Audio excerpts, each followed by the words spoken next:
Despite being one of Helmut Marko's legion of spurned Formula One hopefuls, Brendon Hartley has certainly gone on to greener pastures in his career. As the young gun in Porsche's juggernaut LMP1 assault, the Kiwi has taken 12 race wins, the World Endurance Championship title in 2015 alongside Mark Webber and Timo Bernhard, won Le Mans earlier this year, and stands on the cusp of a second title this weekend in Fuji. As a single-seater driver, Hartley was no sensation. Early success in Formula Renault Eurocup and British F3 earned him the attention of Marko, and saw him rack up test mileage for both Red Bull and Toro Rosso. However, the junior results simply were not there to merit promotion from his reserve role. 2 lackluster seasons in Formula Renault 3.5 were enough for Marko, and he was duly released from the Red Bull junior team. However, as a sports car driver, Hartley clearly found his feet. He perhaps hasn't had the remarkable on-a-lap pace of Swiss stablemate Neil Yanni, or the racecraft of the ultra-experienced Bernhard, but as a package Hartley has repeatedly proven himself a top-drawer professional racing driver. Even in the darker moments, an error whilst leading in Silverstone last year causing Hartley to trip over a GTE Porsche and retire from the race, Brendon has showed the mental fortitude and professionalism to learn from his mistakes. He is a caliber driver that any team ought to be interested in, and that is perhaps why, now that Porsche's LMP1 squad is set to fold, Hartley is in talks with none other than Chip Ganassis' powerhouse IndyCar squad. But an F1 cameo in 2017 is another thing entirely. Fellow Porsche driver and longtime LMP1 ace André Lotterer may have managed to make an impression when he outqualified teammate Marcus Ericsson in his one-off appearance at the Belgian Grand Prix in 2014, but the circumstances are not even remotely comparable. Firstly, with the backmarking Caterham team, Lotterer was under no pressure to be competitive, whereas Hartley will be parachuted into the midst of a frenetic midfield battle on a circuit where a P6 for Sainz last year suggests Toro Rosso might potentially be competitive.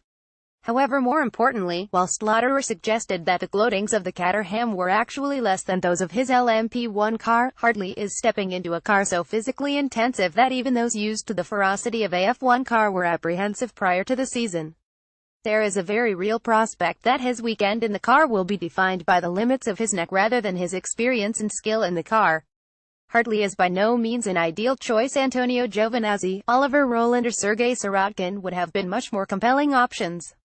However, this is only to be expected when Toro Rosso have found themselves in the crossfire of 2 paddock giants. On the one hand, Honda, keen to win a prestigious Super Formula title with Pierre Gasly; on the other, a Red Bull behemoth keen to ensure its continued supremacy over its junior squad as it moves towards an uncomfortably close relationship with the Japanese marque.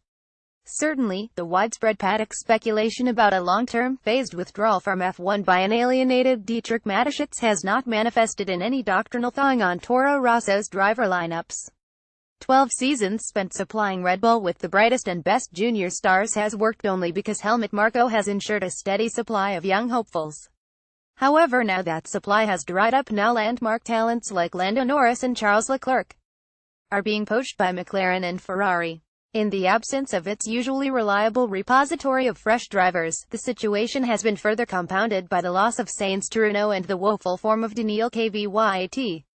As his snub in favor of Gasly in recent races suggests, the Russian's abysmal 2017 season would have normally resulted in the sack, but such is Toro Rosso's driver vacuum, it is very possible that the constraints on the team's driver policy will result in an extension of Kvyat's career. Given the unprecedented circumstances, a driver poached as part of a wider power unit deal and an unusually dry larder of Red Bull juniors, the logical approach would be to relax the prevailing Toro Rosso driver policy and allow the team to consider more conventional candidates. Paddock rumor in Japan suggested that Pascal Wehrlein ultimately would have been team principal Franz Tost's preferred option. However, there is no suggestion of any form of logically minded concessions. When asked about the possibility of a non-Red Bull driver taking up residence at Toro Rosso, Marko told Autosport, "We are Red Bull, we are different," he said. It's difficult to imagine. Indeed, for most midfield teams with an unconfirmed driver lineup for the following season, a free race seat for a weekend would be a blessing in disguise, an invaluable opportunity to evaluate a possible candidate for a full-time race seat. And yet, as Marko suggests, Red Bull is different. With Hartley, they are at best giving the 27-year-old the weekend of a lifetime, and at worst are wasting an opportunity when they could be evaluating Kvyat's successor. That said, a miraculous performance from the Kiwi next weekend, however unlikely, would almost certainly make him a contender for the seat in 2018. For Toro Rosso, Hartley's cameo ultimately matters little. It is just one car on one weekend, and as an intriguing plotline may attract more attention than the team usually enjoys. However, what does matter is the fact that the team is being expected to further the essential development of an infamously troublesome power unit in 2018 with the underwhelming choice of the toiling KVYT or a miscellaneous blast from Red Bull's past, like Hartley or Buemi. Against the magnitude of talent in the midfield at the moment, Red Bull's driver doctrine is directly undermining the competitiveness of its junior squad in 2018.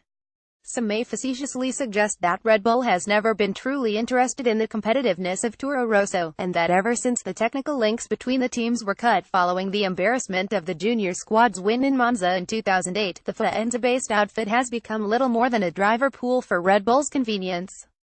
And yet, if rumors of the end of the Renault contract are to be believed, Red Bull is more invested in the competitiveness of Toro Rosso than ever before, to ensure the improvement of the Honda power unit. In isolation, Hartley's weekend may be a very interesting study of the specific demands of F1 on otherwise very capable professional racing driver, but it is nonetheless symptomatic of how Red Bull is stifling its junior outfit. Read more from William Briarty.